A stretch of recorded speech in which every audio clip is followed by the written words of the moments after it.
50 years ago today, the world was spellbound by the 1972 Summer Olympics in Munich, West Germany, but tragically, not for the reasons you might assume. The last time the Games had taken place in Germany was 1936, and Adolf Hitler used it as a way to flex his ego before a world just beginning to get a hint of the danger he would come to pose.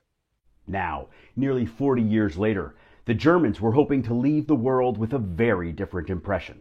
In fact, the West German authorities had drawn up a number of terrorism scenarios they might need to counter. Olympic organizers balked at the optics of heavily armed security at the Games, and as a result, security was far more lax than an event of this scale demanded. On the evening of Monday, September 4th, 8 men in tracksuits carrying duffel bags scaled the chain-link fence around the Olympic Village perimeter. No one thought anything of it. The athletes were always sneaking around the village. In fact, several American and Canadian athletes helped the men over the fence. But these men weren't athletes. They were members of the Black September faction of the Palestine Liberation Organization, and inside their duffel bags were assault rifles, pistols, and grenades.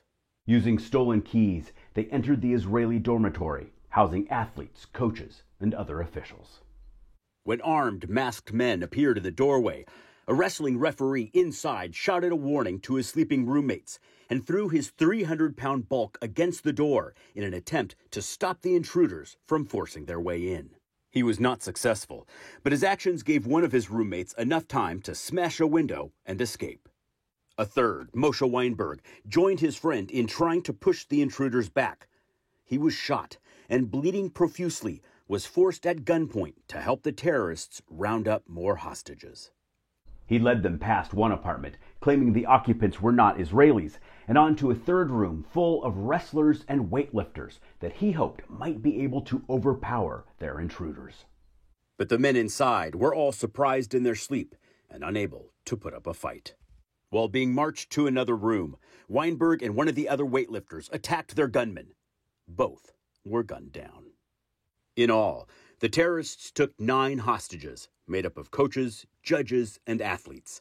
One was a former resident of the Soviet Union who had just arrived in Israel 4 months prior. Another was an American with dual citizenship. The youngest was just 18. Remember the room they passed because Weinberg claimed that no Israelis resided there? One of the athletes inside was a concentration camp survivor.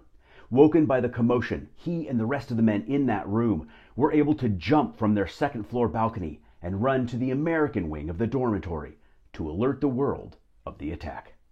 The hostage takers demanded the release of hundreds of Palestinians and other non-Arabs jailed in Israel. To prove their resolve, they threw Weinberg's body out of the front door of the residence. The official Israeli response was immediate and absolute. There would be no negotiation. Meanwhile, German negotiators convinced the terrorists that their demands were being considered, while 40 West German police officers, dressed in Olympic sweatsuits, kicked off a rescue operation. Their plan was to crawl down from the building's ventilation shafts and surprise the terrorists. What they didn't realize is that camera crews were broadcasting everything on live television, and the terrorists saw the men moving into position. They threatened to kill several of the hostages, and the police were forced to retreat. Negotiators demanded to see that the hostages were still alive. 2 were brought to the second-floor window and allowed a brief conversation at gunpoint. A few minutes later, 2 Olympic officials were briefly allowed inside. They reported that the hostages appeared to have been beaten, were suffering from broken bones, and at least one had been shot.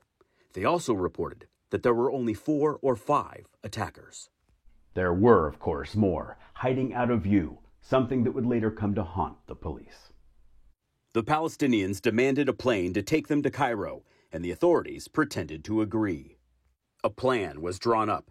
2 military helicopters would transport the terrorists and their hostages to a nearby NATO airbase, where a plane would be waiting.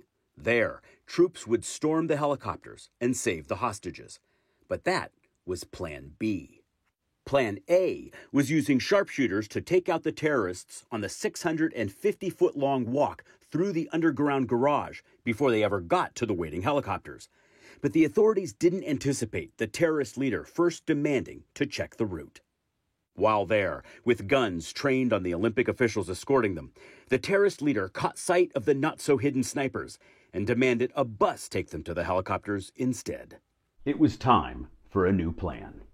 A Boeing 727 was positioned on the tarmac with 16 West German police officers inside, dressed as flight crew.